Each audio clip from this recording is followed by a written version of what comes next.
Action de manipulation pour déstabiliser notre pays, le peuple ivoirien n'est pas au courant. Au-delà de ça, ce qui est triste également, c'est qu'en réalité, le combat que nous menons aujourd'hui pour la vraie indépendance du Burkina Faso, du Mali, du Niger, pour l'affranchissement réel, pour le rétablissement de notre dignité, c'est un combat que nous menons contre le même maître, le même impérialiste.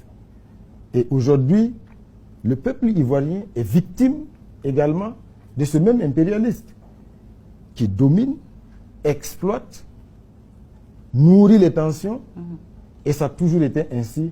C'est pour dire que c'est un combat qui en réalité devrait unir les peuples burkinabés, les peuples ivoiriens, maliens, nigériens, les peuples d'Afrique. Parce que c'est le vrai combat pour l'indépendance réelle. Et donc, c'est dommage de constater aujourd'hui que ce peuple ivoirien-là est pris en otage. Parce que c'est un peuple, je suis convaincu, qui ne souscrit pas du tout à ce qui est ourdi donc, depuis ce pays, contre un peuple frère, contre un pays frère, qui nous demande aujourd'hui d'avoir la liberté de pouvoir donc travailler pour l'épanouissement du peuple burkinabé et surtout de pouvoir donc s'affranchir de tous les liens qui sont là depuis longtemps. Et le moment est venu donc de casser, de briser toutes les chaînes. Et je pense que le capitaine Thomas Sankara le disait, l'esclave qui n'est pas capable d'assumer sa révolte ne mérite pas que l'on s'apitoie sur son sort. Aujourd'hui, le peuple burkinabé assume sa révolte et tous les liens, toutes les chaînes seront brisées. Excellence, il y a l'un des nôtres, Alain Traoré dit Alino Faso, qui, selon les communiqués officiels, est dans les géoles ivoiriens. Alors aujourd'hui, que savez-vous de cette affaire? Avez-vous des informations supplémentaires? Pour tout vous dire, on a été surpris. C'est vrai que Alino Faso, Alain Traoré, est d'origine burkinabé, mais je peux dire que c'est peut-être l'un des jeunes aussi qui symbolisait le trait d'union entre les peuples burkinabés et ivoiriens. Parce que de ce que nous savons, son épouse est ivoirienne, il y vit avec ses enfants, il mène ses activités en Côte d'Ivoire comme au Burkina Faso, et il a toujours été celui qui prêchait vraiment cette entente, cette fusion entre les peuples burkinabés et ivoiriens, et cela se voyait parce qu'il est dans le showbiz. Il faisait donc, il organisait des concerts, il faisait venir des artistes ivoiriens au Burkina, il faisait partie des artistes burkinabés en Côte d'Ivoire, donc on a été surpris. Mais on est convaincu que tout cela ne peut être logé que, surtout dans cette volonté aujourd'hui de diaboliser. Parce que ce que, semble-t-il, on lui reproche, c'est d'être impliqué dans des actions de subversion. Voilà. Tout ce qu'on savait de lui, c'est que c'est quelqu'un qui fait la promotion de ses activités, mais c'est quelqu'un aussi qui soutenait aujourd'hui les forces combattantes, parce qu'il ne manquait pas de faire des publications sur sa page pour galvaniser les forces combattantes, mais il ne manquait pas aussi de faire des publications pour donner son opinion, en disant sur tel aspect ou tel aspect, voilà ce qu'il suggère, mais c'est un homme qui a toujours été connu comme quelqu'un qui prêche la paix. De ce qu'on avait entendu, promesse avait été faite qu'on allait être édifié. Mais jusqu'aujourd'hui, on attend d'être édifié. Dans tous les cas, nous lui souhaitons beaucoup de courage et nous exprimons toute notre solidarité avec son épouse et ses enfants.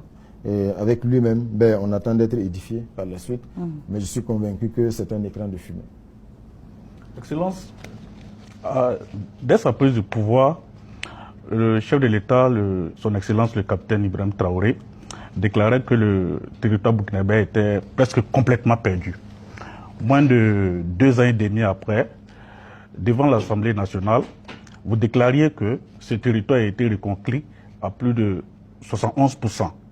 Sur quoi repose cette reconquête? Les acquis que nous avons sont à mettre à l'actif de l'ensemble du peuple burkinabé, sous le leadership du capitaine Ibrahim Traoré, qui a su véritablement susciter ce sursaut patriotique des Burkinabés. Quand le chef de l'État disait que notre pays était presque perdu, beaucoup ne le comprenaient pas. Mais aujourd'hui, beaucoup mesurent la portée de cette phrase. N'oubliez pas que quand le capitaine Ibrahim Traoré est arrivé au pouvoir, la nationale numéro 1 était coupée, pratiquement. N'oubliez pas que les terroristes, parce que certaines chancelleries, notamment l'ambassade de France, déconseillaient déjà des villes comme Koudougou, à 100 km de Ouagadougou. Les terroristes dans le centre-est étaient pratiquement à couper là. Une commune voisine, Andemtenga et autres, qui étaient déjà infestées. Le centre-sud, c'était la même chose. Donc, véritablement, c'est un pays qui était perdu. Certains se plaisaient à l'époque.